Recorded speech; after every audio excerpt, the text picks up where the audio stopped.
आपके पास पूरे के पूरे कोनिक सेक्शंस के अंदर एक फिक्स्ड पॉइंट तो कम से कम होता ही है, जिसका नाम आप लोगों को अब पता ही चल गया, क्या होता है? फोकस। एलिप्स के केस में जो एसेंट्रिसिटी होती है वो 0 से तो बड़ी और 1 से छोटी होती है।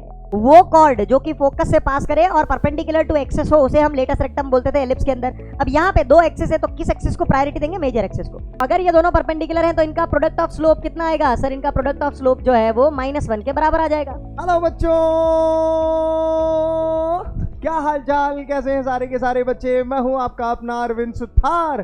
स्वागत करता हूं आपका रफ्तार बैच के अंदर एक और लेक्चर के साथ, जिसके अंदर हम करेंगे एलिप्स की शुरुआत। जैसा कि मैंने आप लोगों को पहले भी कहा था, पैरा भी बोला, हाइपर भी बोला, लेकिन एलिप्स क्यों नहीं बोला? क्योंकि उसका मुंह बंद होता है। तो आज अपन इसकी ज्योमेट्री के ऊपर फोकस करेंगे, बहुत सारी चीजें पढ़ेंगे, लेकिन उससे पहले मैं ये देख लूं कि हमारी बच्चा पार्टी ने अटेंडेंस मार्क कर दी है कि नहीं कर दी है। बिकॉज एलिप्स को समझना बहुत ही आसान है अगर हमने पैराबोला और सर्कल्स अच्छे से किया हुआ है तो। अगर आप लोगों ने मेरे पैराबोला के लेक्चर्स और सर्कल्स आपको आई थिंक जिन्होंने भी पढ़ाया था, रौनक सर ने पढ़ाया था, यस, अगर आपने वो देख लिए होंगे तो भैया मैं गारंटी बोलता हूं आप लोगों को कि आपका ये टॉपिक एलिप्स मजाक मजाक में निकल जाएगा। समझ आ रही है बात? तो चलिए शुरू करते हैं आज का ये सेशन और मचाते हैं। क्या कहती बच्चा पार्टी? तो आज के अपने गोल्स क्या होने वाले हैं? आज के अपने गोल्स जो होने वाले हैं बेटा, सबसे पहले अपन पढ़ेंगे standard equation of ellipse. Ellipse की स्टैंडर्ड इक्वेशन देखेंगे। उसके बाद अपन बढ़ेंगे आगे ऑक्सिलरी सर्कल ऑफ एलिप्स। फिर हम बढ़ेंगे at the end position of a point with respect to ellipse. Sir ऐसे ही टॉपिक्स तो आपने पैराबोला के अंदर भी करवाए थे। बिल्कुल, इसीलिए बोल रहा हूं। तो जिसने पैराबोला और सर्कल को मास्टर कर डाला उसका एलिप्स भी हो जाएगा जिंगा लाला। तो चलिए शुरू करते हैं आज का ये टॉपिक। मैंने आप लोगों को जब पैराबोला पढ़ाया तो मैंने इसेंट्रिसिटी वाला टर्म इंट्रोड्यूस नहीं किया। क्यों नहीं किया? उसके पीछे एक पर्पस था, क्योंकि स्टार्टिंग में वो इसेंट्रिसिटी वाला पार्ट अगर बच्चों पे लाद दिया जाता है तो बच्चों को लगता है अरे भाई साहब ये चैप्टर में तो अलग ही लेवल की चीजें चल रही है, भाई साहब क्या चल रहा है, ये इतनी बड़ी बड़ी इक्वेशंस चल रही हैं पापा। तो मैं आपसे वो डर मिटाने के लिए मैंने उस टाइम पे स्टैंडर्ड पैराबोला से ही शुरुआत कर ली थी, क्योंकि वो पोर्शन इजी है, हर किसी बच्चे को समझ आता है। समझ आता है कि नहीं? आता है, बिल्कुल आता है, इजंट इट? यस। एक मिनट रुकना जरा। हाँ, मैं 1 मिनट क्यों रुका पता है? मुझे लगा कि लाइट इतनी कम क्यों है। फिर मुझे लगा कि आज तो मैंने काले चश्मे पहने हैं, तब जाके लाइट।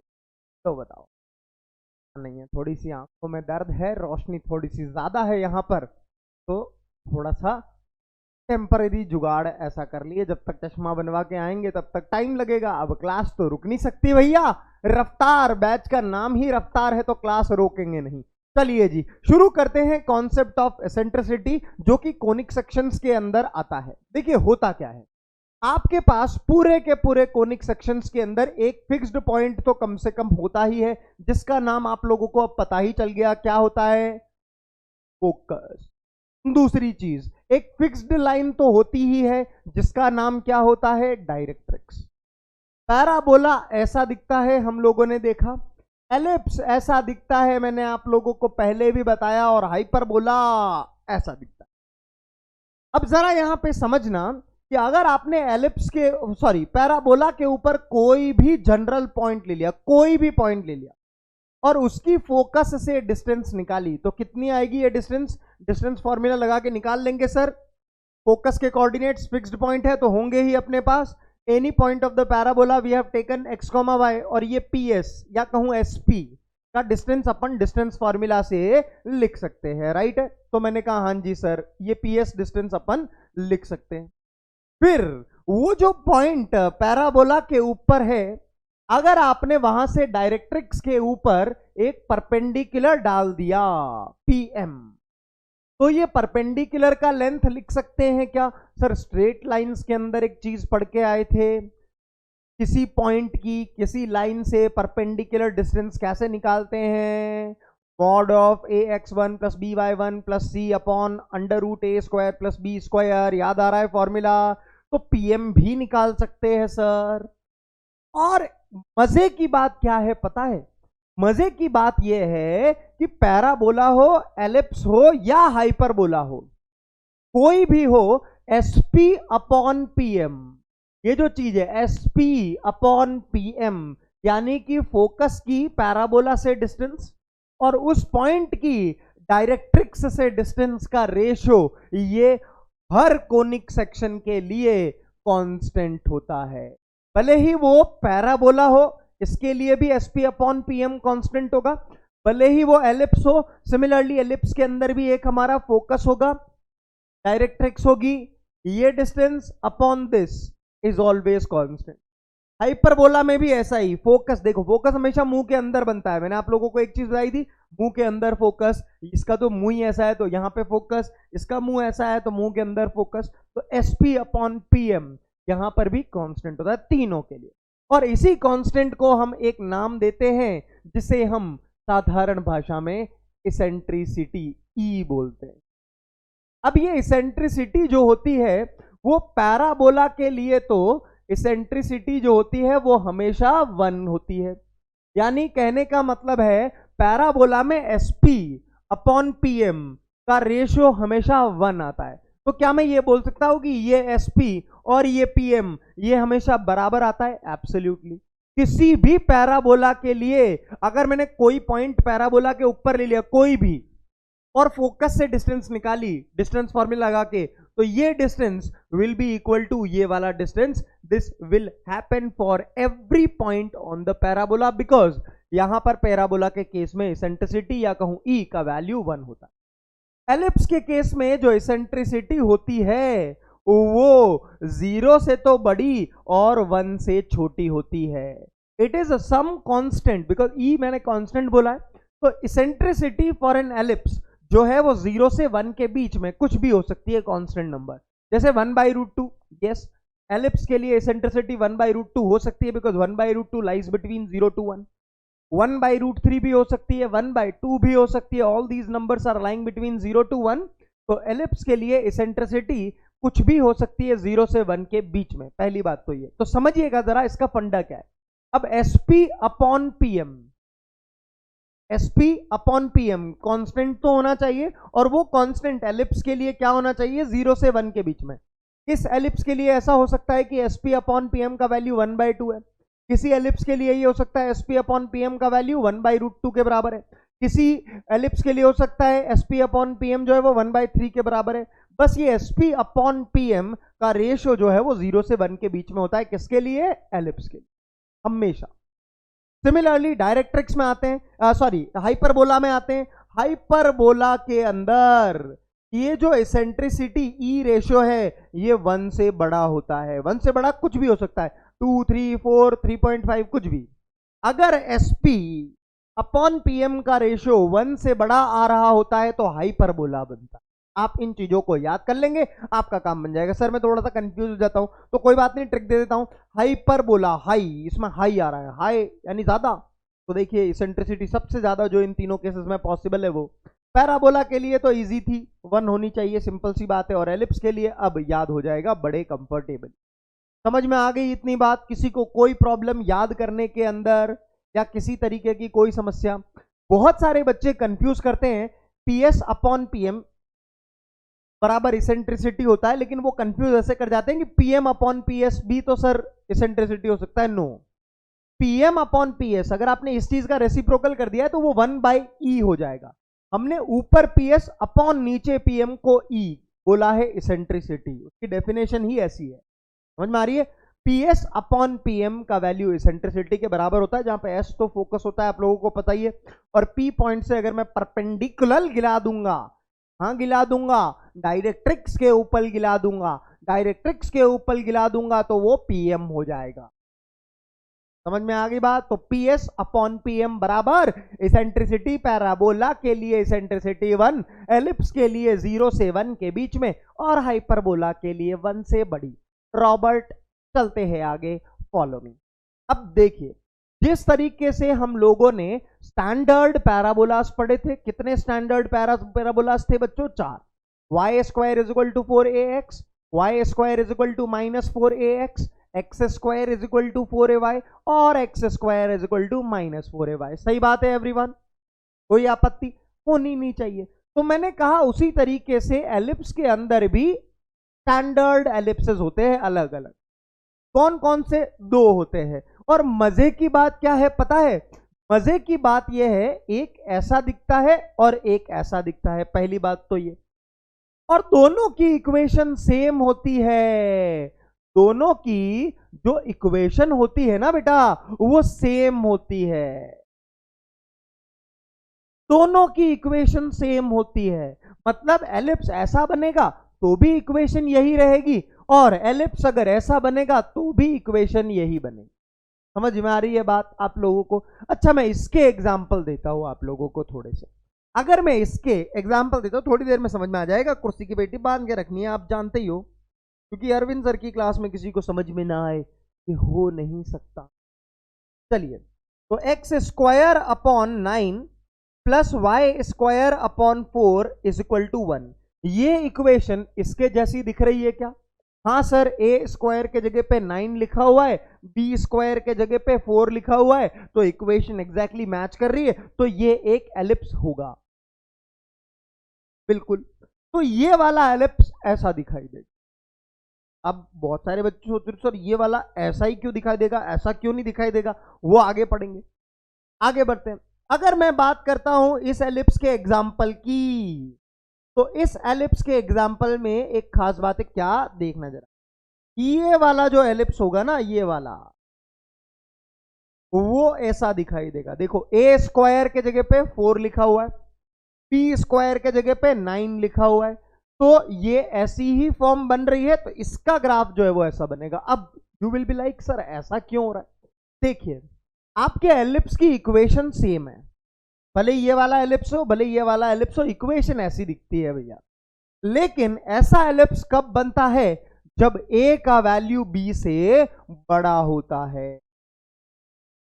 अगर यहां पर a का वैल्यू b से बड़ा होगा, यानी एक्स स्क्वायर के नीचे वाली चीज जो है वो बड़ी होगी as compare to y square के नीचे वाली चीज से, तो एलिप्स ऐसा बनेगा। देखो जरा, एक्स स्क्वायर के नीचे 9 है, वाई स्क्वायर के नीचे 4 है, तो एक्स स्क्वायर के नीचे वाली चीज बड़ी है कि नहीं है as compare to y square के नीचे वाली चीज से? है, तो एलिप्स ऐसा बनेगा।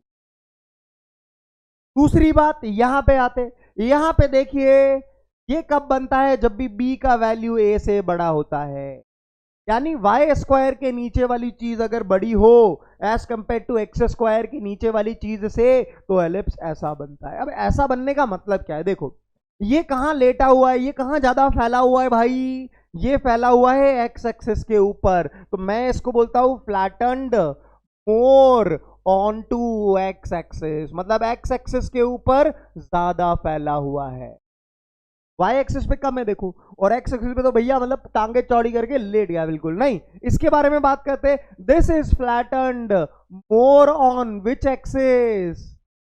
Flattened more on Y axis. सही बोल रहा हूं, गलत बात बोल रहा हूं? देखिए, याद कैसे करेंगे? एक्स स्क्वायर के नीचे वाली चीज बड़ी है, तो एक्स एक्सिस के ऊपर ज्यादा फैला हुआ होगा। वाई स्क्वायर के नीचे वाली चीज बड़ी है, तो वाई एक्सिस के ऊपर ज्यादा फैला हुआ होगा। बस सिंपल सा लॉजिक है। समझ में आ गई बात सारे के सारे बच्चों को? किसी को कोई आपत्ति इसके अंदर? अच्छा, अगर ए बड़ा है बी से, तो ऑब्वियस सी बात है ए स्क्वायर भी बड़ा ही होगा बी स्क्वायर से, दोनों तरफ अगर स्क्वायर कर देंगे। A and b are positive numbers, let me write it down over here. A and b are positive number, ठीक है? किसी को कोई आपत्ति भैया? तो देखिएगा जरा। अच्छा, मुझे जरा अब एक चीज बताओगे, है ना, दिमाग खुलवाता हूं थोड़ा सा आपका। अगर मैं आप लोगों से पूछता हूं बेटा कि 4x square plus 9x square is equal to 1, क्या ये एक एलिप्स होगा? आप कहोगे सर एक्स स्क्वायर के नीचे कुछ चीज लिखी होनी चाहिए, तो ये 1/4 हो गया। वाई स्क्वायर के नीचे कुछ चीज लिखी होनी चाहिए, तो ये सर 1/9 लिख दिया, इसको इक्वल टू 1, तो ये वाली चीज और ये वाली चीज एक जैसी दिख रही है, हाँ जी सर। अब ये वाला जो एलिप्स बन रहा होगा, एलिप्स बन रहा है ये तो पता चल गया। अब ये कौन सा एलिप्स बन रहा होगा, ये वाला बन रहा होगा कि ये वाला बन रहा होगा? देखो जरा, ए का वैल्यू 1/2 है, बी का वैल्यू 1/3 है। अब 1/2 बड़ा कि 1/3 बड़ा? ऑब्वियस सी बात है 1/2 बड़ा, तो ये एलिप्स ऐसा होगा। बात समझ में आती है सारे के सारे बच्चों को? मैंने कहा चलो बहुत बढ़िया, एक और एग्जांपल करवाता हूं। अगर मैं आप लोगों को बोलूं 4x² + 9, ये y² होगा यार काके, y², ठीक है। अगर मैं आप लोगों से बोलूं कि आपका, अगर मैंने ऐसा इक्वेशन आप लोगों को दे दिया तो ये एलिप्स है क्या? आप सबसे पहले कहोगे सर इक्वल टू 1 होता है हमेशा, तो पहले तो 36 को नीचे भेज दो। अगर मैंने 36 को नीचे भेजा तो ये हो जाएगा x² / 9 + y² / 4 = 1। 36 को नीचे भेजने पर तो ये इक्वेशन में a बड़ा है कि b? सर a बड़ा है, तो ये एलिप्स कैसा बनेगा? a बड़ा है b से, इसीलिए। समझ में आ रही है बात सारे के सारे बच्चों को? तो अब आप एक तो इक्वेशन देखते ही आइडेंटिफाई कर सकते हो कि आपका एलिप्स है या नहीं, पहली बात। और दूसरी बात, वो एलिप्स एक्स एक्सिस के ऊपर ज्यादा फैलेगा कि वाई एक्सिस के ऊपर ज्यादा फैलेगा? मेरे ख्याल से आप ये दोनों की दोनों बातें जो है वो बड़े आसानी से बोल सकते हो। क्लियर है इतना भाई? चलो अब आगे बढ़ते हैं, उन एलिप्सिस के बारे में बात करते हैं जिसमें कि a बड़ा है b से। a बड़ा है b से यानी x² के नीचे वाली चीज बड़ी है एज कंपेयर टू y² के नीचे वाली चीज से। तो these ellipses are flattened more onto the x axis, और जिधर फैले होते हैं ना बच्चों, फोकस उसी के ऊपर लाई करता है। क्या बोल रहा हूं मैं, मेरी बात ध्यान से सुनना। एलिप्स के अंदर फोकस कहां लाई करता है? जिस एक्सेस के ऊपर एलिप्स ज्यादा फैला होता है। तो यहां पे एलिप्स किसके ऊपर फैला हुआ है ज्यादा? एक्स एक्सिस के ऊपर। तो फोकस कहां लाई करेगा? एक्स एक्सिस के ऊपर। अब मैं आप लोगों को एक और चीज बताता हूं, पैराबोला के अंदर कितने फोकस थे भैया? एक फोकस था। लेकिन एलिप्स की खास बात होती है, क्या खास बात होती है? एलिप्स के अंदर दो फोकस होते हैं। एलिप्स के अंदर दो फोकस होते हैं। देखो जरा समझो, मैं आपको बोलता हूं कि एक फोकस मैंने यहां ले लिया, तो इसके हिसाब से एक डायरेक्ट्रिक्स मुंह के बाहर इधर होनी चाहिए, और एक फोकस अगर ये रहा तो इसके हिसाब से एक डायरेक्ट्रिक्स मुंह के बाहर इधर होनी चाहिए। तो अगर दो फोकस है मेरे पास, मुंह के अंदर फोकस लाई करता है, तो यहां पे दो फोकस है, तो उनके हिसाब से दो डायरेक्ट्रिसेस भी आएंगी कि नहीं आएंगी? बताएंगे जरा सारे के सारे बच्चे। तो यहां पे मैं आप लोगों को एक चीज बता रहा हूं, क्या? पहली बात तो सेंटर ऑफ द एलिप्स 0,0 हो गया। रिकॉल करो, पैराबोला के अंदर हमने कहा था यार, अगर पैराबोला ऐसा दिया हुआ है तो इस टर्म को 0 करवाते हैं तो वर्टेक्स आता है, इसको 0 करवाते हैं तो वर्टेक्स का y कोऑर्डिनेट आता है, तो 0,0 हमारा वर्टेक्स का कोऑर्डिनेट हो जाता है। अब यहीं पे हम यही चीज अप्लाई करते हैं अगर, तो अगर ये मेरी इक्वेशन है तो इस चीज को मैंने 0 करवाया तो सेंटर का x कोऑर्डिनेट, यहां पे जो भी लिखा है उसको मैंने 0 करवाया तो सेंटर का y कोऑर्डिनेट। तो सेंटर के कोऑर्डिनेट्स मेरे पास 0,0 आ गए कि नहीं आ गए? ये मेरा हो गया सेंटर, पहली बात तो ठीक है जी, ये मेरा सेंटर हो गया। मैंने कहा चलो यार आगे बढ़ते हैं, ये अपना सेंटर हो गया, ठीक है। चलिए आगे बढ़ते हैं। फोकस, फोकस यहां पे कितने होते हैं? दो होते हैं। कितने फोकस होते हैं भैया? दो फोकस होते हैं, इसीलिए फोकस का प्लूरल फोकाई यूज किया गया है। Foci is nothing but the plural of focus. तो दो फोकस होते हैं। अब दो फोकस होते हैं तो देखिए जरा समझिएगा, ये पैराबोला सॉरी एलिप्स जैसा इस लाइन के इधर बन रहा है ना, वैसा का वैसा इधर भी बन रहा है, देखो। और ये एलिप्स जैसा का जैसा इस लाइन के ऊपर बन रहा है, वैसा का वैसा इस लाइन के नीचे भी बन रहा है। तो यहां पे दो एक्सेस होनी चाहिए कि नहीं? क्योंकि इसके जैसा का जैसा राइट में है, वैसा का वैसा mirror image left hand side में भी है, और इसके ऊपर जैसा है वैसा का वैसा मिरर इमेज नीचे भी है। तो यहां पे दो एक्सेस होनी चाहिए कि नहीं? तो यहां पे एक्सेस भी दो होती है। जिधर एलिप्स ज्यादा फैला हुआ है उसको तो हम बोलते हैं मेजर एक्सेस, और जिधर एलिप्स कम फैला हुआ है उसको हम बोलते हैं माइनर एक्सेस। तो अगर मैं आप लोगों से बात करूं कि ये चीज बी बी डैश, समझना जरा यहां पर कुछ चीजें, बी बी ये रहा पॉइंट और बी डैश ये रहा पॉइंट, अब बी बी डैश के कोऑर्डिनेट कैसे निकालेंगे? ऑब्वियसली वाई एक्सेस के ऊपर लाई कर रहे हैं ये पॉइंट, तो इसके अंदर एक्स का वैल्यू 0 डाल दो। अगर एक्स का वैल्यू 0 डाल दोगे तो वाई का वैल्यू बी और माइनस बी मिलेगा कि नहीं मिलेगा? तो एक के कोऑर्डिनेट हो गए 0, बी, एक के कोऑर्डिनेट हो गए 0, माइनस बी। और ये बी और बी डैश की लेंथ जो है आप उसे क्या बोलते हो पता है? बी और बी डैश की लेंथ को आप बोलते हो लेंथ ऑफ माइनर एक्सिस, छोटी एक्सिस। छोटी एक्सिस क्यों बोलते हैं? एक्सिस क्यों बोलते हैं वो तो समझ में आ रहा होगा। जैसा का जैसा इसके लेफ्ट में है वैसा का वैसा इसके राइट में, मिरर इमेज, इसीलिए हम इसको एक्सिस बोलते हैं। और इस एक्सिस के ऊपर आपका पैराबोला कम फैला हुआ है एज कंपेयर टू दिस, इसीलिए हम इसको माइनर एक्सिस, छोटी एक्सिस बोलते हैं। अब ये वाले पॉइंट्स के बारे में मैं अगर बात करूं तो ये एक्स एक्सिस के ऊपर लाई कर रहे हैं, ये वाला पॉइंट और ये वाला पॉइंट एक्स एक्सिस के ऊपर लाई करना, यानी y 0 डाल दो तो x square upon a square is equal to 1, यानी x का वैल्यू एक बारी a और एक बारी माइनस a आएगा कि नहीं आएगा? तो इसीलिए हम a ये पॉइंट और a डैश यानी ये वाला पॉइंट, इसको क्या बोलते हैं? a डैश को हम बोलते हैं length of minor axis, sorry major axis. इसको क्या बोलते हैं? मेजर एक्सिस, बड़ी वाली axis, length of major axis. Clear है भैया इतना? किसी को कोई डाउट? ये बड़ी एक्सिस है इसीलिए इसे मेजर एक्सिस बोलते हैं, और ये माइनर एक्सिस है इसीलिए, छोटी एक्सिस है इसीलिए हम इसे माइनर एक्सिस बोलते हैं। इतनी बात क्लियर होती है सारे के सारे बच्चों को? सेंटर कैसे निकाला जाता है? मेजर एक्सिस और माइनर एक्सिस, बेसिकली इसके अबाउट भी पैराबोला जैसा इधर बन रहा है वैसा का वैसा इधर, और इसके अबाउट भी जैसा ऊपर वैसा का वैसा मिरर इमेज नीचे, इसलिए दो एक्सिस होती है। जो छोटी एक्सिस उसे माइनर एक्सिस, जो बड़ी एक्सिस उसे मेजर एक्सिस बोलते हैं। इतना मैंने आप लोगों को अभी तक बताया। अब ये ए डैश जो है इसे हम बोलते हैं vertices of the ellipse. A dash are vertices of the ellipse. क्या बोलते हैं इन्हें? Vertices of the ellipse. क्यों बोलते हैं इन्हें वर्टाइसेस ऑफ द एलिप्स? जहां पे भी देखिए पैराबोला का शेप कौन सा है? पैराबोला का शेप आपका ये वाला है, पैराबोला का शेप आपका ये वाला है, केवल ये वाला शेप इज पैराबोला। तो ये पैराबोला ने मेजर एक्सिस पे कहां कहां काटा? एक तो यहां पर काटा सर, और एक मेजर एक्सिस पर यहां पर काटा, तो इन दोनों पॉइंट्स को हम वर्टाइसेस बोलते हैं।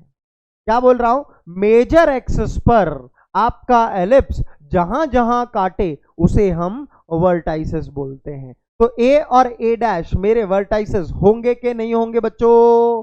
बिल्कुल होंगे सर, बिल्कुल होंगे। राइट है जी। चलिए अब मैं आप लोगों को थोड़ी सी चीज बताना चाहता हूं या पूछ लेता हूं मैं आप लोगों से कि ए ई और ए बाई ई इन दोनों में से एलिप्स के केस में कौन सी चीज बड़ी होगी? सोचो जरा।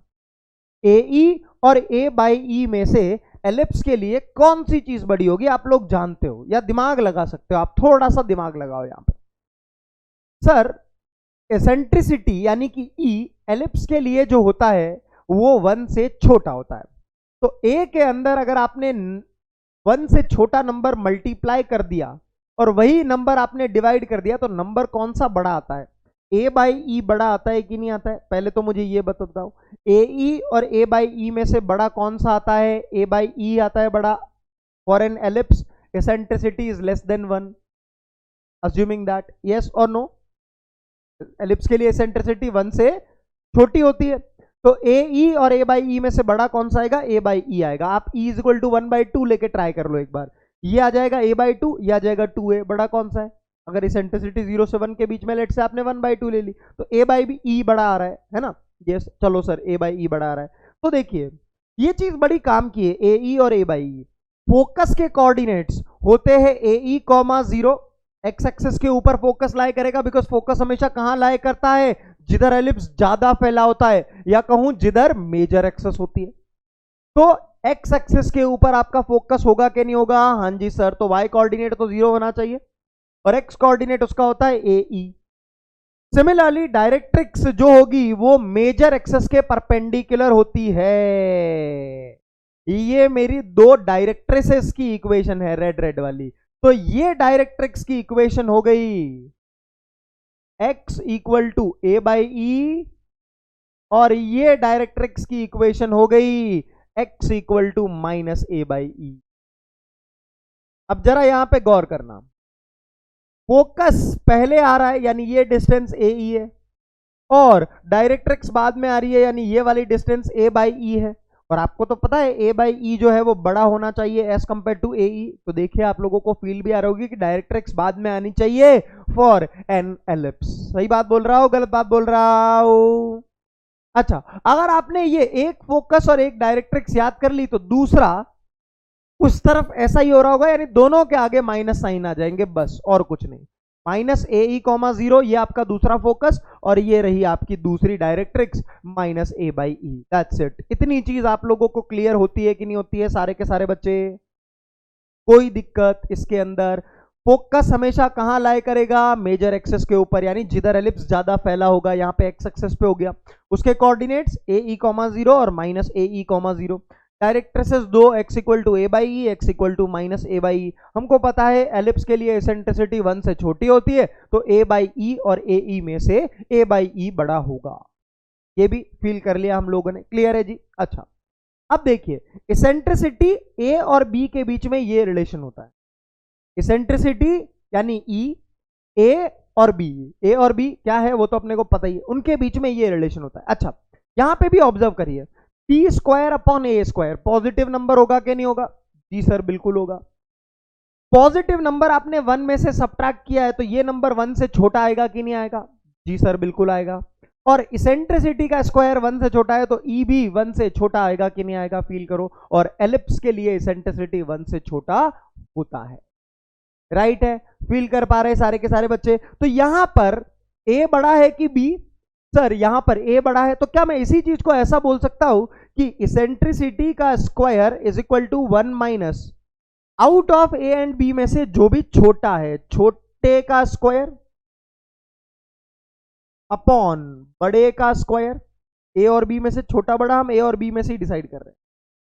छोटे का स्क्वायर अपॉन बड़े का स्क्वायर, भैया तभी तो ये जो चीज है P square upon a square, ये 1 से छोटी आएगी और फिर 1 में से माइनस करेंगे तो ओवरऑल चीज भी 1 में से छोटी आएगी। देखिए बहुत बारी बच्चे क्या कर गड़बड़ करने लग जाते हैं, बड़े का स्क्वायर अपॉन छोटे का स्क्वायर। देखो अगर बड़े का स्क्वायर अपॉन छोटे का स्क्वायर कर दोगे तो ये नंबर जो भी आएगा ये 1 से बड़ा नहीं हो जाएगा, और 1 में से अगर आप 1 से बड़ा नंबर माइनस करोगे तो ये नेगेटिव हो जाएगा। अब ई स्क्वायर अगर नेगेटिव है तो भैया ई इमेजिनरी नंबर हो गया, और मैं जानता हूं कि ई तो कांस्टेंट है, एसपी अपॉन पीएम का रेशियो जो कि 0 से 1 के बीच में होना चाहिए एलिप्स के लिए।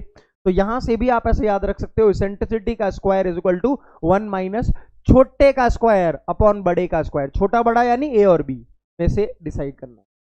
समझ में आ गई बात? अच्छा, यहां पर ए बड़ा है, बी छोटा है, क्लियर है सारे के सारे बच्चों को? यहां पे मैंने जो भी चीज बताई है आप लोगों को। चलिए जी थोड़ी सी चीजें और बात करते हैं। अगर मैं आप लोगों से बोलूं कि यार लेंथ ऑफ माइनर एक्सिस कितना होगा, तो आप इन दोनों पॉइंट्स के बीच की दूरी निकाल दोगे। लगाओ डिस्टेंस फॉर्मूला, दूरी निकालो, 2b आती है कि नहीं? अगर मैं आपको बोलूं लेंथ ऑफ माइनर एक्सिस निकालिए, मेजर एक्सिस निकालिए सॉरी, तो मेजर एक्सिस जो होगी वो इन दोनों पॉइंट्स के बीच की दूरी होगी कि नहीं होगी? हाँ जी सर, तो वो 2a के बराबर होगी कि नहीं होगी? ये 2a, ये दोनों माइनर माइनर लिख दिया मैंने गलती से, दिस शुड बी मेजर, इसको एक को मेजर कर दे।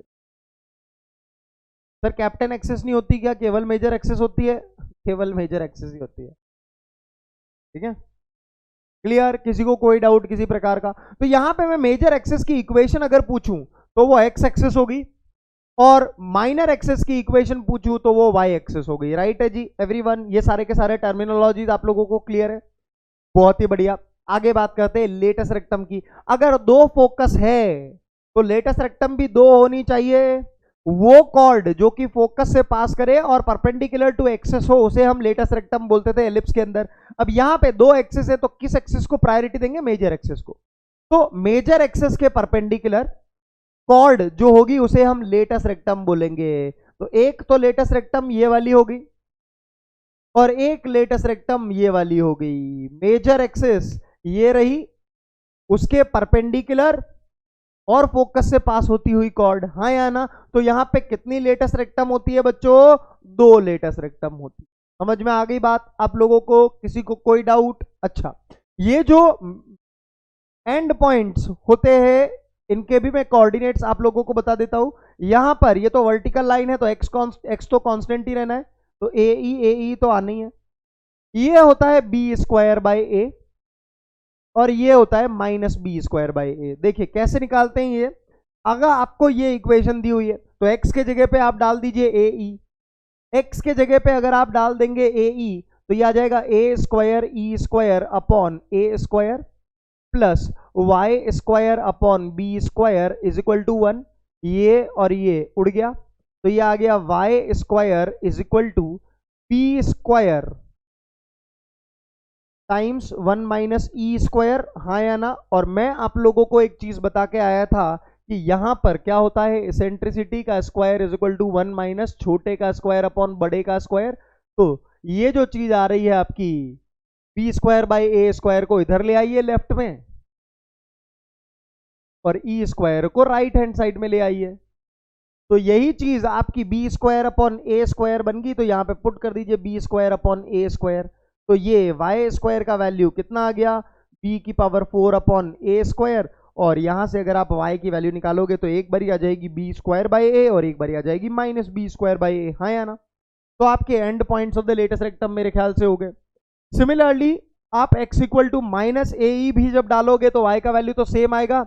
तो ये हो गया minus a e comma b square by a और ये हो गया minus a e comma minus b square by, right और not everyone? Length and points of the latus rectum are clear to all of you guys? किसी को कोई आपत्ति है ना? या मेरे ख्याल से clear, shown in the figure.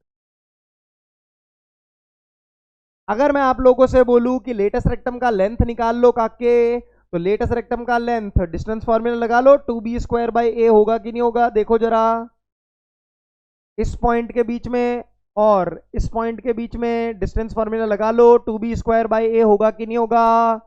बिल्कुल सर होगा। ये लेंथ b स्क्वायर बाई ए है कि नहीं है? देखो फील करो।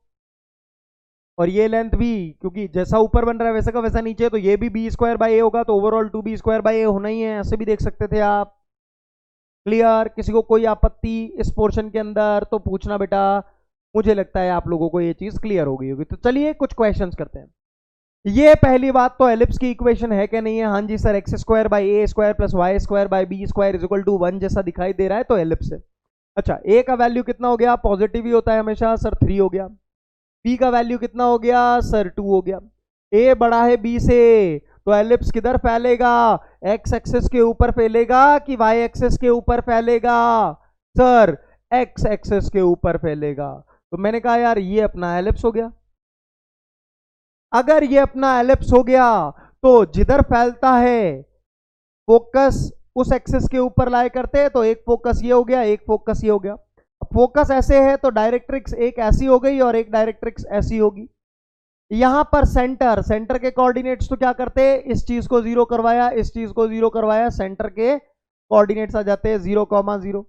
अच्छा, ये वाला पॉइंट कैसे आता है? यहां पर और यहां पर, इन दोनों पॉइंट्स के ऊपर y का वैल्यू 0 है, y का वैल्यू 0 डाल दीजिए, तो x का वैल्यू क्या क्या आ रहा है? 3 और -3। तो ये पॉइंट हो गया 3,0, ये वाला हो गया -3,0। अच्छा, ये वाला पॉइंट और ये वाला पॉइंट कैसे निकालते हैं सर? y एक्सिस के ऊपर लाई कर रहा है तो x 0 डाल दीजिए, तो y का वैल्यू आ जाएगा 2 और -2, तो ये हो गया 0,2 और ये हो गया 0,-2। मैंने कहा यार चलो ठीक है, अब बाकी की चीजें भी निकाल लेते हैं। बाकी की चीजें अगर मैं निकालना चाहता हूं तो सबसे पहले तो मुझे फोकस के कोऑर्डिनेट्स AE,0 और -AE,0 ऐसे लिखने हैं। मैंने कहा यार a का वैल्यू तो है लेकिन e का वैल्यू नहीं है। अब e का वैल्यू अगर नहीं है तो मैं क्या लिखता हूं? e square is equal to 1 minus छोटे का स्क्वायर अपॉन बड़े का स्क्वायर, यानी ये हो गया 1 माइनस 4/9 जो कि आ गया 5/9। तो इसेंट्रिसिटी का स्क्वायर मेरे पास आ गया है 5/9। तो मैं e का वैल्यू √5/3 लिख सकता हूं क्या? ये मेरा e का वैल्यू हो गया। अब मुझे लिखना है फोकाई। फोकाई क्या होता है? +-AE,0। तो ये चीज कितनी आ जाएगी? प्लस माइनस, एक बारी प्लस और एक बारी माइनस, तो दोनों फोकस आ जाएंगे। a का वैल्यू है 3, e का वैल्यू है √5/3,0। तो ये चीज आपके पास क्या ±√5,0 आती है कि नहीं? तो एक फोकस के कोऑर्डिनेट्स हो गए √5,0 और दूसरे फोकस के कोऑर्डिनेट्स हो गए -√5,0। राइट है एवरीवन? अच्छा, डायरेक्ट्रिक्स परपेंडिकुलर तो होती है, हमें पता ही है, इसके मेजर एक्सेस के डायरेक्ट्रिक्स की इक्वेशन होती है x equal to A by e, तो वो भी लिख देते हैं। डायरेक्ट्रिक्स की इक्वेशन होती है a by e plus minus, rather दो आती है डायरेक्ट्रिसेस, तो ये हो गया प्लस माइनस टाइम्स a का वैल्यू 3 और e का वैल्यू √5/3, तो ये आ गया 9/√5। तो एक इक्वेशन हो जाएगी x इक्वल टू प्लस 9/√5 और दूसरी इक्वेशन आपके पास हो जाएगी बेटा -9/√5। क्लियर? किसी को कोई डाउट किसी भी प्रकार का? अगर मैं पूछता लेंथ ऑफ मेजर एक्सेस निकालिए, तो ये दोनों के बीच की दूरी यानी 4। अगर मैं पूछता कि लेंथ ऑफ मेजर एक्सेस निकालिए, तो इन दोनों के बीच की दूरी यानी कि 6।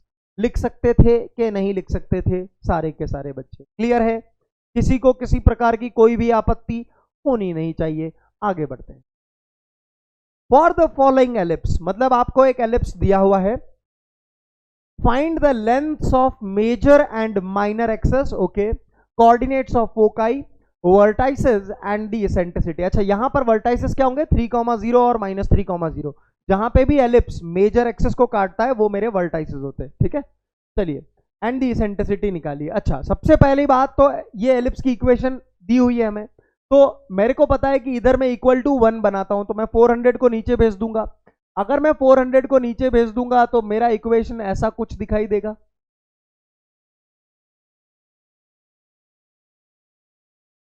और अगर ऐसा कुछ दिखाई दिया तो इसी को रीअरेंज जब करूंगा तो x² / 25 प्लस y² / 16 बराबर 1 ऐसा आ जाएगा। बिकॉज मुझे हमेशा पहली स्टेप ये करनी है कि x² / a² plus y² / b² is equal to 1 की फॉर्म में लिखना है।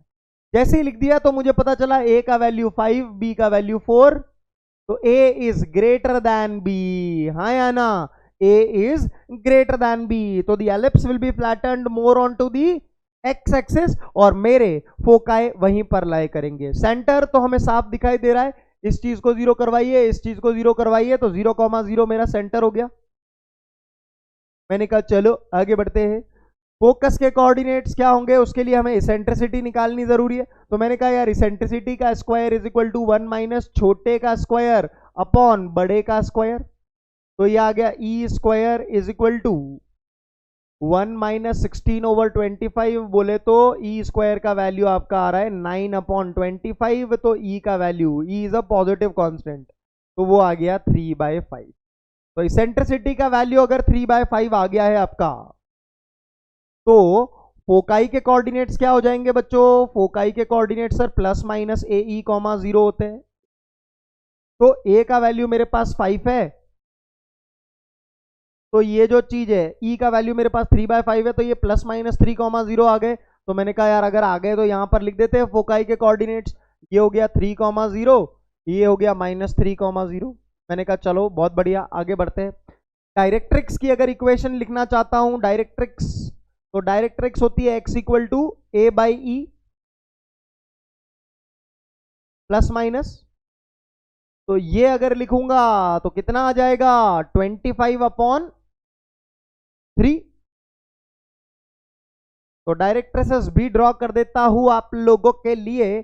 तो एक तो आ गया बाहर मुंह के इस तरफ x इक्वल टू -25/3, ऑब्वियस ही बात है मेजर एक्सिस के परपेंडिकुलर होगा, और यहां पर भी आपकी आ गई x इक्वल टू 25/3, राइट है जी। चलिए वर्टाइसेस के बारे में बात करूं, तो वर्टाइसेस तो सर वो पॉइंट होते हैं जहां पे मेजर एक्सिस पर एलिप्स काटता है। मेजर एक्सिस यानी ये दोनों पॉइंट्स, एलिप्स इन्हीं दोनों पॉइंट्स पर काट रहा है। तो भैया y कोऑर्डिनेट 0 होगा, y कोऑर्डिनेट 0 करवा लोगे तो x का वैल्यू 5 और -5, तो ये वर्टेक्स हो गया 5,0, ये वर्टेक्स हो गया -5,0। अच्छा, इनको हम वर्टाइसेस नहीं बोलते हैं ना, ये दोनों वर्टाइसेस नहीं बोलते हम इनको, इसको हम बोल सकते हैं and points of minor axis. अब यहां पर माइनर एक्सिस के एंड पॉइंट्स पर क्या होता है? x 0 होता है, तो y का वैल्यू 0 और 4 और -4, तो यह आ गया 0,4, यह आ गया 0,-। अगर मैं आप लोगों से बोलता हूं कि यार लेंथ ऑफ मेजर एक्सिस निकालिए, वो कितना आ जाएगा बताओ जरा मुझे? Length of major axis, length of major axis यानी कि 5,0 और -5,0 के बीच की दूरी 10 आ गया। अगर मैं आप लोगों से बोलूं लेंथ ऑफ माइनर एक्सिस, तो आप कहोगे 0,4 और 0,-4 के बीच की दूरी, यानी कि 8 आ गया। इसेंट्रिसिटी हम निकाल चुके, कोऑर्डिनेट्स ऑफ फोकाई हम निकाल चुके, वर्टाइसेस हम निकाल चुके, that's it, the question is done. Is the geometry getting clear to all of you guys और नॉट? भैया आप मेरे को ये बात बता दें, ज्योमेट्री क्लियर हो रही है सारे के सारे बच्चों को? चलिए जी आगे बढ़ते हैं। आपको बोल रहा है उस इक्वेशन, उस एलिप्स की इक्वेशन लिखिए जिसकी की मेजर एक्सेस एक्स एक्सेस है, माइनर एक्सेस वाई एक्सेस है, लेटेस्ट रेक्टम 10 है और length of minor axes is equal to distance between foci. मैं कुछ टर्म्स यहां पर आप लोगों को क्लियर करवाना चाहता हूं। अगर मैं आप लोगों को यहां पर बोलता हूं कि एलिप्स की इक्वेशन लिखने के लिए क्या चीजें जरूरी है, तो आप बोलोगे सर एक तो ए जरूरी है, एक बी जरूरी है। ए और बी आ गया तो अपना काम बन जाएगा, पहली बात, राइट है जी? Yes sir. अब देखो जरा दूसरी चीज, फोकस के बीच में दूरी कितनी है? सर एक फोकस है AE,0, एक फोकस होता है -AE,0, तो इन दोनों के बीच में डिस्टेंस कितनी है? डिस्टेंस फॉर्मूला लगा के बताओ।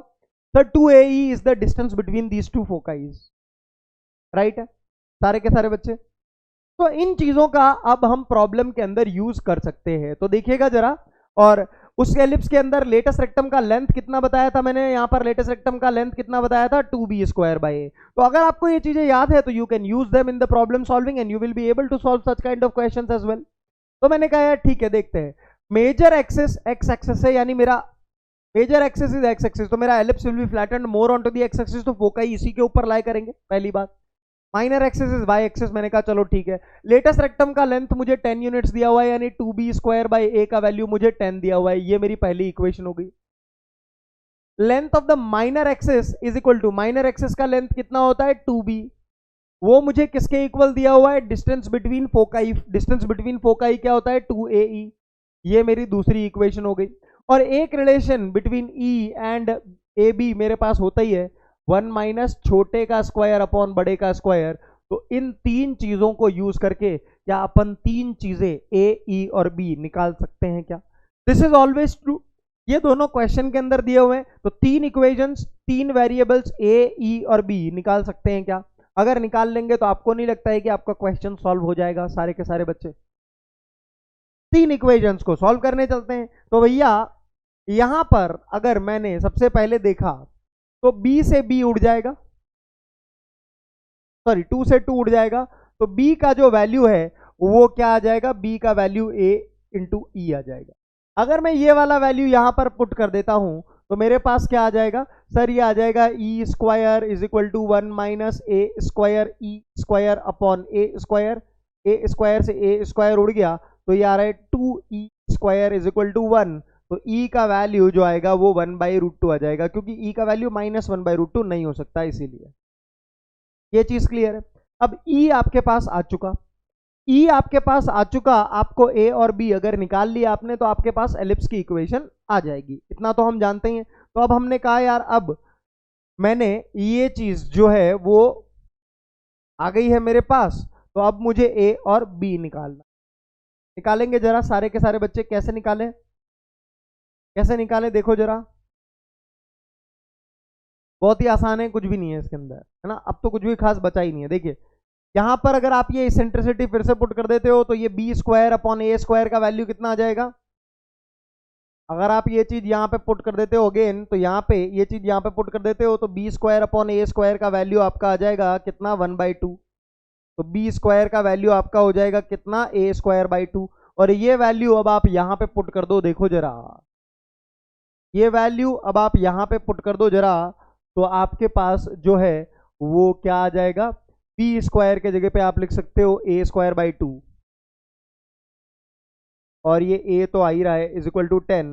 तो यहां पे आपको नहीं लगता है कि A का वैल्यू जो है वो आपका आ चुका है 10, और A का वैल्यू अगर 10 आ चुका है तो B का वैल्यू आप यहां पे डाल के निकाल लोगे बड़े कंफर्टेबली। B का वैल्यू आप यहां पे डाल के निकाल लोगे या यहां पे व्हाइट वाले में डाल के निकाल लोगे, बस मैनिपुलेशन है यार अल्टीमेटली, है ना? अल्टीमेटली बस सिर्फ मैनिपुलेशन। तो B का वैल्यू कितना आ जाएगा? 10 इंटू इसेंट्रिसिटी, ये हो गया, यानी 5√2 लिख सकते हैं इसको। अब A और B तो आपके पास आ चुके हैं, तो A² कितना हो गया? 100। B² कितना हो गया? 5√2 का whole square, is equal to 1। ये आपका रिक्वायर्ड एलिप्स। समझ में आ रही है बात? मुझे नहीं लगता है कि यार किसी भी बच्चे को किसी भी प्रकार की इसके अंदर कठिनाई होगी। यस, क्लियर है सारे के सारे बच्चे? 3 इक्वेशंस बना दी, उसके बाद तो यार नॉर्मल मैथमेटिक्स है, कुछ भी नहीं, इसमें पुट करो इसमें पुट करो, काम खत्म करो, राइट? यस, मेरे ख्याल से क्लियर है ना? चलो आगे बढ़े बेटा। चलो, हॉरिजॉन्टल एलिप्सेस तो हमने पढ़ लिया, ये उसकी पूरी की पूरी समरी है। समरी ऑफ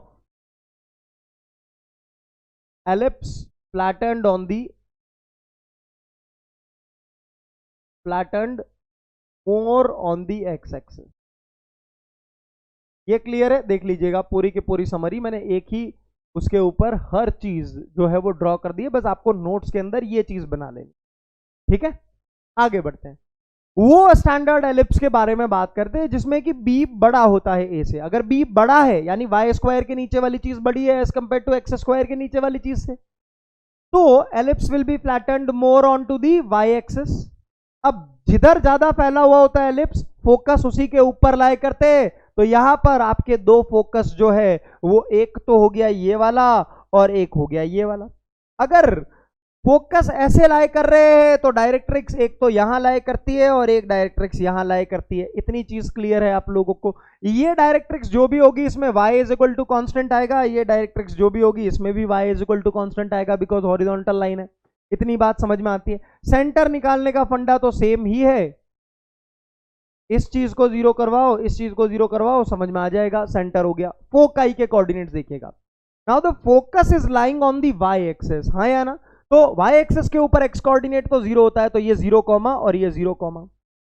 वहां पे ae कॉमा 0 था क्योंकि x एक्सिस के ऊपर था। यहां पर 0 कॉमा होगा क्योंकि y एक्सिस के ऊपर है और यहां पे हो जाएगा be। वहां पे a बड़ा था b से इसलिए ae, यहां पर b बड़ा है a से इसीलिए be। ऐसे याद कर सकते हैं। तो एक हो गया 0 कॉमा be, एक हो गया 0 कॉमा माइनस be। दूसरी बात, यहां पर डायरेक्ट्रिक्स की इक्वेशन हो जाएगी x equal to b by e. Recall करो वहां पर फोकस था ae कॉमा 0, तो डायरेक्ट्रिक्स थी x equal to a by e. यहां पे 0 कॉमा बी है तो ये हो गया y is equal to b by e. तो दूसरी डायरेक्ट्रिक्स हो जाएगी y is equal to minus b by e. हाँ या ना एवरीवन? सोचेंगे जरा। अच्छा, ये दोनों सेम एज बिफोर, या ऐसा नहीं बोलता मैं, सेम एज बिफोर नहीं बोलता, समझना जरा। यहां पर अगर आप माइनर एक्सेस देखोगे तो ये और ये पॉइंट के बीच की दूरी और ये पॉइंट के कोऑर्डिनेट में कैसे निकालूं? सर इस इक्वेशन के अंदर आप y0 डाल दीजिए। y0 डालूंगा तो एक आ जाएगा माइनस a कॉमा 0 और एक आ जाएगा a कॉमा 0। कम फैला हुआ इधर, तो ये माइनर एक्सेस की लेंथ 2a हुई कि नहीं हुई? ये वाला पॉइंट में y एक्सेस के ऊपर है तो x का वैल्यू 0 डाला तो y का वैल्यू एक बारी b और एक बारी माइनस b मिला के नहीं मिला? तो ये मिल गया। इन दोनों पॉइंट के बीच की दूरी 2b हो गई, तो वो मेजर एक्सेस की लेंथ हो गई कि नहीं हो गई? तो मेजर एक्सेस की लेंथ हो गई आपकी 2b, माइनर एक्सेस की लेंथ हो गई 2a, और ये चीज तो आप लोगों को क्लियर है। ये समझ में आती है बात? आगे बढ़ते हैं। इसेंट्रिसिटी का जो फॉर्मूला होता है वहां पर ये चीज देखिए, मैंने आप लोगों को एक चीज बताई थी, इसेंट्रिसिटी का square is equal to 1 minus छोटे का स्क्वायर अपॉन बड़े का स्क्वायर। ये चीज फिट बैठ रही है कि नहीं बैठ रही है? ए और बी में से छोटा कौन? ए छोटा सर।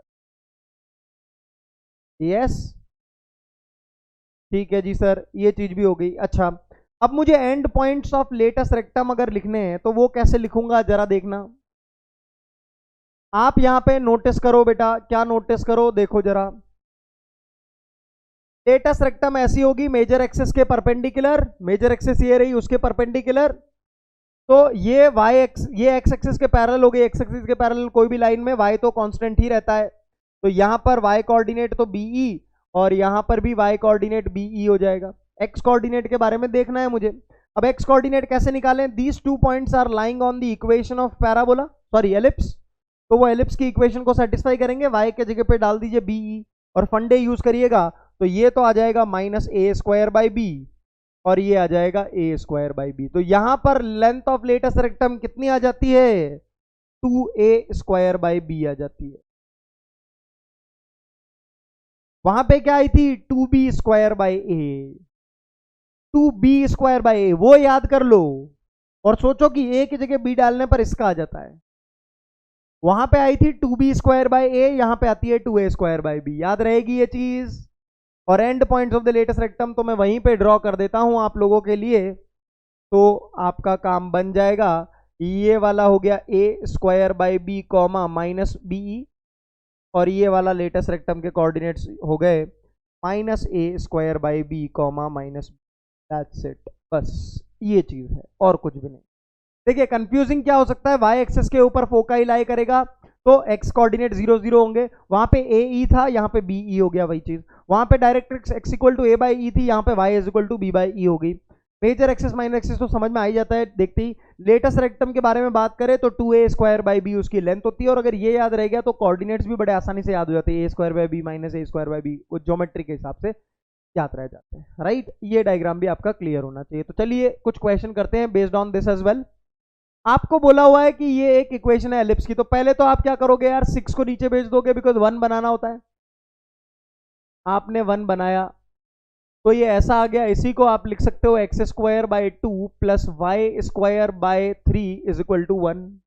अगर ऐसी बात है बेटा मुझे, तो देखो x² के नीचे वाली चीज छोटी है एज कंपेयर टू b² के नीचे वाली से। a का वैल्यू √2 है, बिकॉज √2 का स्क्वायर आता है यहाँ पे, और b का वैल्यू √3 है, बिकॉज √3 का स्क्वायर आता है यहाँ पे, राइट। चलिए तो वी कैन सी कि यार मेरा जो b है वो बड़ा है एज कंपेयर टू a। अगर b बड़ा है एज कंपेयर टू a, तो the ellipse will be flattened more on which axis? The ellipse will be flattened more on y axis. इतना समझ में आता ही अपने को? जी सर, इतना समझ में आता ही अपने को। मैंने कहा चलो यार बहुत बढ़िया, तो आपका एलिप्स ऐसा बन गया। अगर आपका एलिप्स ऐसा बन गया तो मुझे एक बात बताना, आपके जो फोकाई लाई करेंगे वो y एक्सिस के ऊपर लाई करेंगे? हाँ सर। जो डायरेक्ट्रिसेस आएंगी वो ऐसी आएंगी? हाँ सर। ठीक है, पहले ये वाले पॉइंट्स लिखते हैं ना। कौन से वाले, देखना जरा ध्यान से, ये वाले पॉइंट्स लिखने की कोशिश करते हैं। तो भैया एलिप्स की इक्वेशन के अंदर y 0 डालना पड़ेगा, y 0 डाला तो x इक्वल टू √2 और माइनस √2, तो ये पॉइंट आ गया √2, 0, ये पॉइंट आ गया -√2, 0। ये वाले पॉइंट्स के बारे में बात करते हैं। यहाँ पे x 0 होगा, एलिप्स के अंदर डालेंगे, सेटिस्फाई करेगा उसको, तो ये हो गया 0, √3, ये हो गया 0, -√3।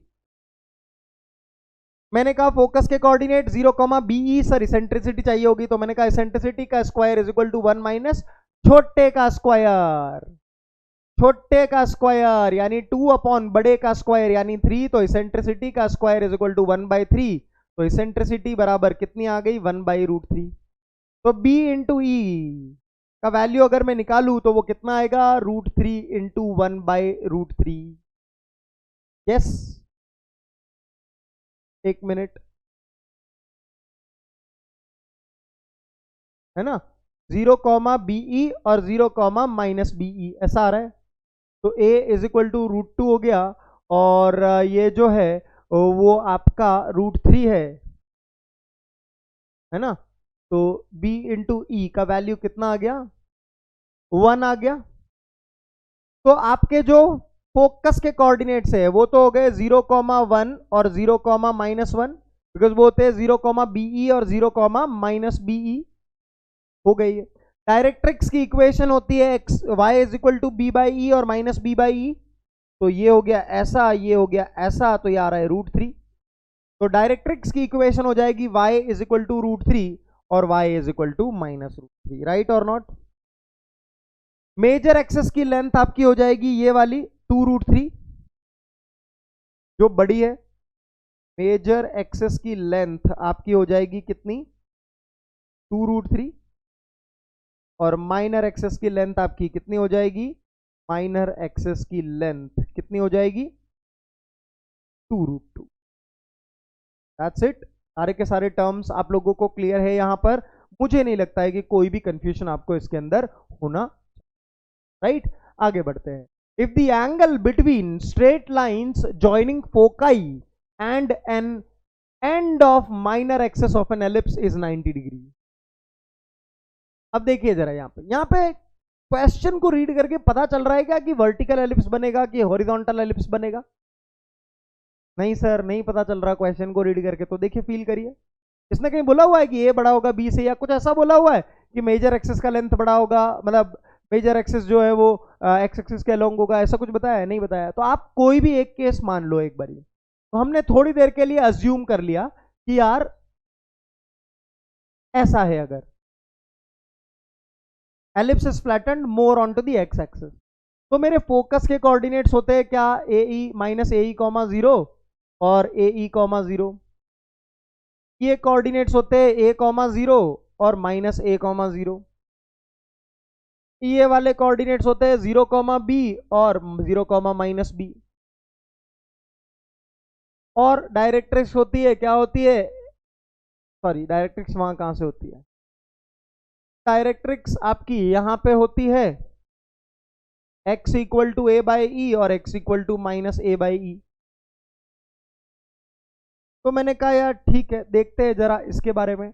If angle between the straight lines joining foci and an end of the minor axis, minor axis का एंड एक तो ये हो गया, मान लीजिए ये वाला ले लिया, फोकाई को माइनर एक्सिस के एंड पॉइंट से ज्वाइन किया, तो ये एंगल 90 डिग्री मुझे गिवन है। तो मुझे बोल रहा है कि इसेंट्रिसिटी निकालो। समझ में आ रही है बात, क्या बोलना चाह रहा है वो अपने से? वो बोल रहा है कि ये एंगल रेड वाले से जो डिनोट किया गया है, अगर वो 90 डिग्री है तो आप इसेंट्रिसिटी ऑफ द एलिप्स निकालो। मैंने कहा ठीक है यार। हमने यहां पर जो केस अज्यूम किया है उसमें ए ग्रेटर देन बी लिया है, तो एक तो हम इसेंट्रिसिटी का स्क्वायर इज इक्वल टू लिख सकते हैं 1 माइनस छोटे का स्क्वायर अपॉन बड़े का स्क्वायर, लाइक दिस। इसको मैंने इक्वेशन 1 बोल दिया। और दूसरा मुझे ये जो रेड लाइन वाला रिलेशन है उसको यूज करना है, तो let's use that as well. ये 90 डिग्री एंगल दिया हुआ है, तो पाइथागोरस थ्योरम विल वर्क, हाँ या ना? पाइथागोरस थ्योरम हम लगा ही सकते हैं ना, तो पाइथागोरस थ्योरम लगा दो भले ही। या फिर आप ये भी कर सकते हो कि इस लाइन का स्लोप इनटू इस लाइन का स्लोप प्रोडक्ट -1 करवा दो। तो अगर आप ऐसा करना चाहते हो तो भी कर लो। इस फोकस को एस बोल दिया, इसको एस डैश बोल दिया और इसको बी बोल दिया। तो अगर ऐसा कर रहे हैं हम, तो since B S and B S dash is perpendicular, ये दोनों के दोनों परपेंडिकुलर हैं, तो अगर ये दोनों परपेंडिकुलर हैं तो इनका प्रोडक्ट ऑफ स्लोप कितना आएगा? सर इनका प्रोडक्ट ऑफ स्लोप जो है वो -1 के बराबर आ जाएगा। मैंने कहा ठीक है, स्लोप ऑफ बी एस अगर लिखेंगे तो p minus 0 upon 0 minus minus a e, और बी एस डैश का अगर स्लोप लिखेंगे बेटा तो b minus 0 upon 0 minus a ई, ऐसे ही लिखते हैं, स्लोप इज इक्वल टू -1। तो ये चीज कितनी आ गई बेटा? देखो जरा, p square upon minus a square e square is equal to -1, यानी बी स्क्वायर का वैल्यू जो है वो ए स्क्वायर ई स्क्वायर आ गया कि नहीं आ गया? सोचेंगे सारे के सारे बच्चे। यस सर, बी स्क्वायर का वैल्यू ए स्क्वायर ई स्क्वायर के बराबर आ गया, तो मैंने कहा इसको सेकंड बोल दो। तो फ्रॉम 1 एंड 2 देखो जरा,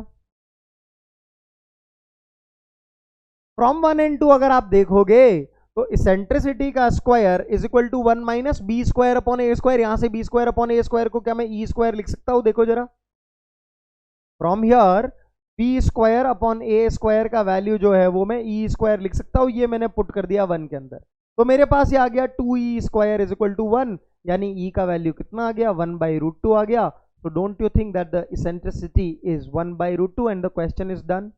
यस। अच्छा सर, मैं अगर वर्टिकल एलिप्स मान के करता, मान लीजिए सेम आंसर आएगा, बस माइनर एक्सिस का एंड पॉइंट, मेजर एक्सिस का एंड पॉइंट। सर अगर मैं ये वाला पॉइंट नहीं लेता, माइनर एक्सिस का ये वाला लेता, तो भी आंसर सेम आता, राइट? क्योंकि स्पेसिफिकली उसने बताया ही नहीं है, इसीलिए। चलिए, अब वो वाले एलिप्सेस जिनका कि सेंटर 0,0 नहीं होता, उनके लिए मैं ये एक क्वेश्चन होमवर्क दे रहा हूं, क्योंकि मैं पैराबोला के अंदर ये चीज करवा के आया था कि भैया वो पैराबोला जिनका कि वर्टेक्स 0,0 नहीं होता, उनमें क्या करते हैं। तो आप ये चीज ट्राई करिएगा, इसको मैं अगली क्लास के अंदर बताऊंगा, ठीक है? We will discuss this in the next class. Will be discussing in next class. थोड़ा सा इसको ट्राई करके आइएगा, ठीक है? शिफ्टिंग ऑफ ओरिजिन है। पहले आप एक काम कर लीजिएगा कि आप इसके लिए पूरे का पूरा एलिप्स ड्रॉ कर दीजिएगा। ये पूरे का पूरा एलिप्स ड्रॉ कर दीजिएगा। देखिए, x-2 के जगह पे कैपिटल X डाल दिया, y-3 के जगह पे कैपिटल Y डाल दिया। तो आप ये पूरे का पूरा एलिप्स ड्रॉ कर लेना, फिर 2,3 के ऊपर 0, शिफ्टिंग ऑफ ओरिजिन लगा देना, मतलब कर्व उठा के 2,3 पर सेंटर डाल देना, तो समझ में आ जाएगा। ट्राई करिएगा एक बार, ठीक है? चलिए ऑक्सिलरी सर्कल क्या होता है देख लेते हैं। अगर मेरा ए ग्रेटर देन बी है एलिप्स के अंदर, तो my ellipse will be flattened more on to the x axes, हाँ या ना, लाइक दिस, ये ब्लैक वाला, यस और नो। अच्छा, ए का वैल्यू देखूं तो ए का वैल्यू तो ये होता है, बिकॉज इस पॉइंट के कोऑर्डिनेट 0,0 होते हैं, इसके कोऑर्डिनेट्स 1,0 होते हैं। और ये वाली जो लेंथ होगी ये मेरी बी की लेंथ होगी कि नहीं, बिकॉज ये 0,0 होता है और ये होता है 0,b, तो ये लेंथ बी होगी। अच्छा, तो obviously a is greater than b, ये मुझे पता है। तो अगर मैं ऑक्सिलरी सर्कल उस एलिप्स के लिए लिखना चाहता हूं जिसके लिए कि ए बड़ा है बी से, तो इसका क्या मतलब है, देखो बेसिकली ऑक्सिलरी सर्कल का मतलब है वो सर्कल जिसका कि डायमीटर मेजर एक्सिस के बराबर हो। अब यहां पर मेजर एक्सिस क्या होगी बेटा, यहां पर मेजर एक्सिस होगी ये वाला पॉइंट, और ये वाला पॉइंट डायमीटर हो गया उसका। तो एक ऐसा सर्कल जो कि इन दोनों पॉइंट्स को डायमीटर बना के लिखा गया हो। अगर डायमीटर की बात करूं या मेजर एक्सिस की लेंथ की बात करूं, तो वो कितनी है इस प्रॉब्लम के अंदर, 2a। तो आपका डायमीटर अगर 2a आ रहा है तो रेडियस कितनी हो जाएगी, a। और आप देख ही सकते हो कि ये जो ग्रीन सर्कल यानी कि ऑक्सिलरी सर्कल बना हुआ है, इसका सेंटर तो 0,0 है। तो इक्वेशन ऑफ ऑक्सिलरी सर्कल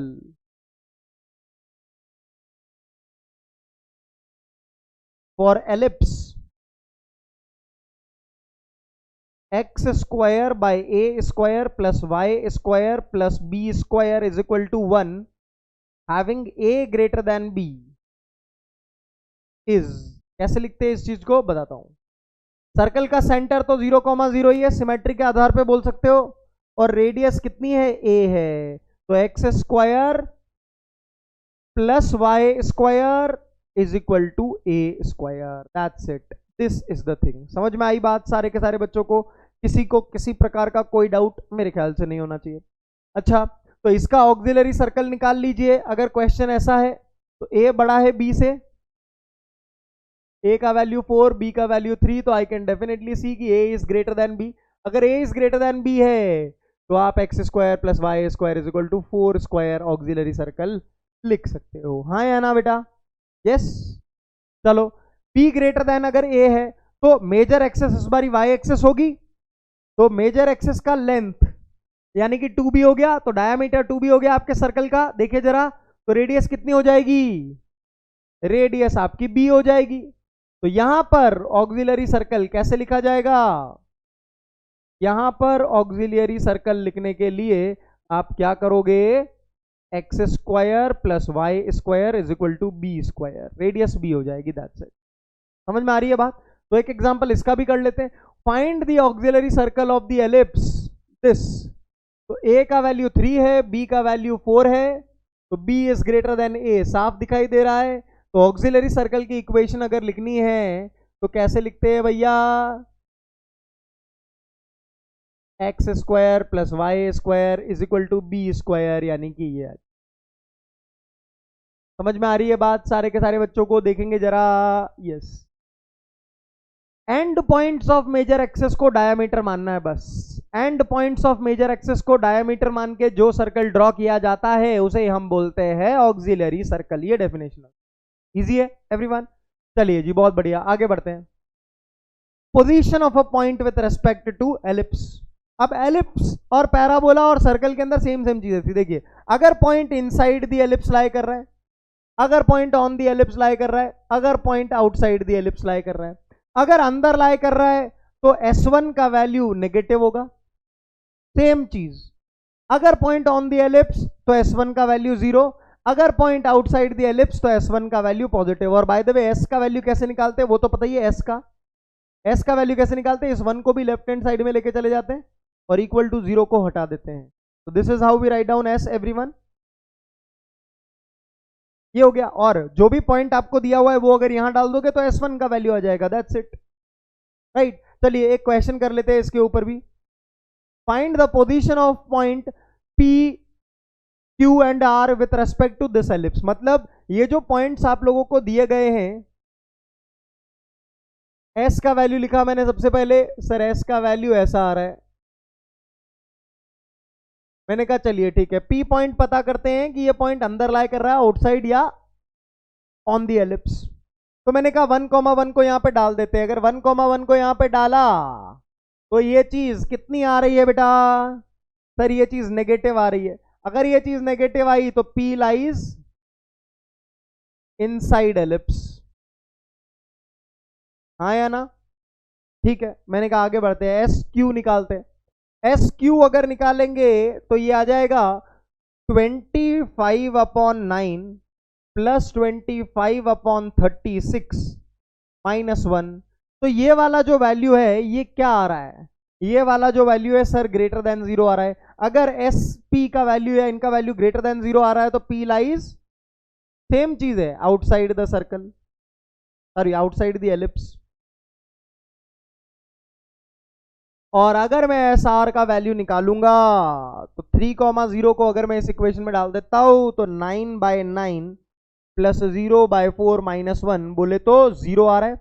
अगर ये चीज इक्वल टू 0 आ रही है तो P lies on the ellipse, that's it. Easy है कि नहीं है सारे के सारे बच्चे? तो that's how easy, that's this much easy is your conic section is. मैं वही कह रहा था, अगर सर्कल समझ में आया तो पैराबोला, एलिप्स, हाइपरबोला यूं ही समझ में आने लगेंगे, केवल थोड़ी थोड़ी सी चीजें आएंगी बस। तो दैट्स व्हाई वेरी इंपॉर्टेंट क्या भैया, अगर कोई लोग अभी भी ये सोच रहे कि यार सर मेरा सर्कल्स मिस हो गया था, क्या करूं, सर्कल्स कवर कर लेना, ये चीजें आपको यूं यूं हलवा लगेंगी, बता रहा हूं मैं, ठीक है? तो मैंने आप लोगों को सर्कल्स पढ़ाया नहीं था, इसीलिए मैं नहीं कह सकता, लेकिन इतना मैं जरूर कह सकता हूं कि अगर जिन्होंने भी पढ़ाया, भले ही वो रौनक सर हो, भले ही एमएसएम सर हो, बहुत बढ़िया पढ़ाया होगा, इस बात की गारंटी मैं आपको दे सकता हूं। तो उनके लेक्चर्स आप लोगों ने देखे कि नहीं देखे? वो नहीं देखे तो देख लेना, राइट? चलिए, तो आज का सेशन यही एंड करेंगे बच्चों।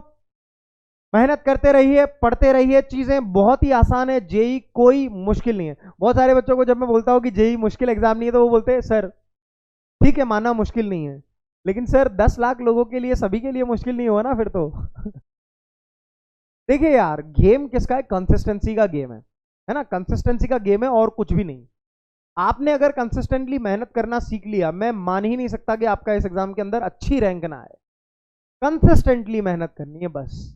जो भी लेक्चर हो रहे टाइम पे आ जाओ भैया, बैठ जाओ, हिलो ही मत उस टाइम के ऊपर। और ये मत सोचा करो कि यार रिकॉर्डिंग बाद में देख लूंगा, यूट्यूब पर तो अवेलेबल रहेगा ही, क्योंकि एक बार जो चीज छूटती जाएगी तो वो छूटती चली जाएगी ना। इसीलिए बैकलॉग्स की बहुत ज्यादा प्रॉब्लम हो जाती है क्लास 11th के अंदर बच्चे को। मैं कहता हूं जिसने अपना बैकलॉग्स नहीं होने दिया ना क्लास 11th के अंदर, वो गारंटीड श्योर शॉट जेई के अंदर अच्छी रैंक लेके आता है। सिलेक्शन तो भूल जाओ, वो तो ठीक है हो गई होगा। जिसने बैकलॉग नहीं क्रिएट होने दिया वो एक अच्छी रैंक लेके आईआईटीज के अंदर जाता है, ये और बोल रहा हूं मैं आपको। तो इन चीजों का ध्यान रखें। तो चलिए आज का सेशन यहीं एंड करते हैं। Keep learning, keep shining, keep rocking, keep enjoying, let's make most out of this. Thank you so much guys.